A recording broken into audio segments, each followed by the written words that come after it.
ইউক্রেনে রাশিয়ার যুদ্ধকে ন্যায়সঙ্গত যুদ্ধ বলে আখ্যায়িত করেছেন রুশ প্রেসিডেন্ট ভ্লাদিমির পুতিন। তিনি বলেছেন, ইউক্রেনে রাশিয়ার সামরিক বাহিনী একটি ন্যায়সঙ্গত যুদ্ধ চালিয়ে যাচ্ছে এবং এতে তারা জয়লাভ করেছে। বিস্তারিত ডেস্ক রিপোর্টে। মূলত সাম্প্রতিক সময়ে ইউক্রেনে রুশ বাহিনী বেশ অগ্রগতি অর্জন করেছে এবং এর মধ্যেই এই মন্তব্য করলেন তিনি। মঙ্গলবার এক প্রতিবেদনে এই তথ্য জানিয়েছে সংবাদ মাধ্যম টিআরটি ওয়ার্ল্ড। সোমবার ক্রেমলিনের ওয়েবসাইটে প্রকাশিত এক ভিডিও বার্তায় পুতিন বলেন, আমাদের যোদ্ধা ও কমান্ডাররা আক্রমণ চালিয়ে যাচ্ছে। পুরো দেশ সমগ্র রাশিয়া এই ন্যায়সঙ্গত যুদ্ধে লড়ছে এবং কঠোর পরিশ্রম করছে।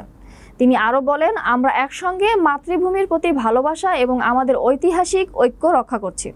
আমরা লড়ছি এবং জয়লাভ করছি। ওপেন সোর্স যুদ্ধক্ষেত্রের মানচিত্র অনুযায়ী রাশিয়া বর্তমানে ইউক্রেনের প্রায় 1,14,500 বর্গ কিলোমিটার এলাকা নিয়ন্ত্রণ করছে, যা দেশের মোট ভূখণ্ডের প্রায় 19%। এর মধ্যে ক্রিমিয়া উপদ্বীপ এবং পূর্ব ও দক্ষিণ পূর্বাঞ্চলের বড় অংশও রয়েছে।